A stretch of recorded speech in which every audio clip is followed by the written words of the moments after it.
Live from downtown Detroit, home of WDIV and Click on Detroit, Local 4 News at noon starts now. Help is on the way. Today, parents receive the first payments from the expanded child tax credit. Plus, a man is killed after a hit-and-run accident in Detroit. We'll tell you what we're learning about the investigation. But we do begin here at noon with the weather. The big talker today, more rain expected this afternoon across Metro Detroit. Thanks for joining us for Local 4 News at noon. I'm Evrod Cassamy. We want to get right on out to meteorologist Brandon Rue for an update on when we can expect the rain to start. Later this afternoon, Evrod, it's eyes to the skies for everyone, and the Local Forecasters app, as always, will be your best guide and friend, just being away from, say, a newscast. We have upper 70s to low 80s looking live here in Mount Clemens. A lot of clouds that keep the heat down and that volatility down a little bit, but we're shooting up to about 86 degrees, and I think after 1 or 2 p.m.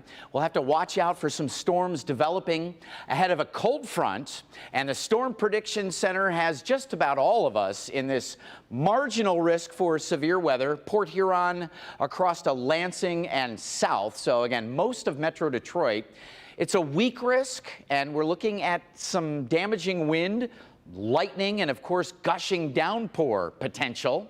Right now we're just seeing a few showers flaring up to our north and west. Really not much in the viewing area, but it is this front approaching that we'll have to watch very closely as a spark for showers and storms. You can see on the computer model that by about 2 o'clock we're starting to see some activity here. So again, some gushing downpours and dangerous wind.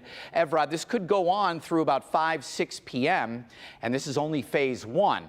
More details on flooding rains ahead. Oh boy. All right, Brandon, thank you for the heads up on that. The other top story that we're following for you this afternoon, Detroit police are investigating a deadly hit-and-run accident on the city's east side. It happened overnight right in the area of Frankfort and Somerset. That's near East Warren. Local 4's Victor Williams joins us now live this afternoon. And Victor, what are you learning about the victim? Well, it's just horrible that a family had to wake up to the news of this man's death. We're told that he was a great man and all he was doing was simply crossing the street here when he was hit by a car that kept on going. The victim, who has now been identified as 37-year-old Jerry Smith, was leaving a family friend's house around 3 a.m. Wednesday morning. We're told just moments after he stepped into the road, that's when he was hit by an unknown driver in a vehicle police currently have no description of. Right now, the entire matter remains under investigation. Officers are trying their best to solve this crime. In the meantime, it's like a never-ending nightmare for the family and friends who are now living in his absence. Jerry leaves behind 4 children. He had a kind heart.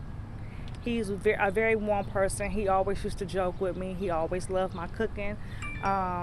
He was a very outgoing person. If you needed some help, he was there to help you. And just a really sad story. Police are pleading with anyone who might know anything to go ahead and contact them as soon as possible. You can even leave an anonymous tip with Crime Stoppers at 1-800-SPEAK-UP. Victor Williams, Local 4. So incredibly sad. Victor, thank you for the update there. State police took a man away in handcuffs at the end of a high-speed chase here in the city. Sky 4 takes you above the end of the pursuit here. Troopers saying that the driver stole a new Corvette from a dealership in Novi, and the vehicle's OnStar tracked the car every step of the way. This is video from just about an hour ago at Forest and Chrysler, just off the I-75 exit near Eastern Market. State police say that no one was seriously hurt and 2 men are now in custody. And a high-speed chase started on the Lodge Freeway and ended because the suspect ran out of gas, all here in the city of Detroit around 4:30 this morning. State troopers spotted a stolen Charger near 8 Mile Road, and they say the driver ran out of gas near I-75 and North Line Road in Southgate. The driver and 1 passenger were arrested. There was a 2nd passenger who did get away. Family and friends gathered today at a private memorial service to celebrate the life of Columbus Blue Jackets goalie Matisse Kivlenix. The 24-year-old died back on the 4th of July after being hit by a firework at a party in Novi. Investigators believe that this was nothing but a terrible accident, and they're not recommending any charges. Oakland County prosecutors are still reviewing. Former Detroit Police Chief James Craig is expected to announce his Republican candidacy for Michigan governor. Craig promised an announcement next week during a Wednesday appearance on Fox News, not revealing any more details about that announcement.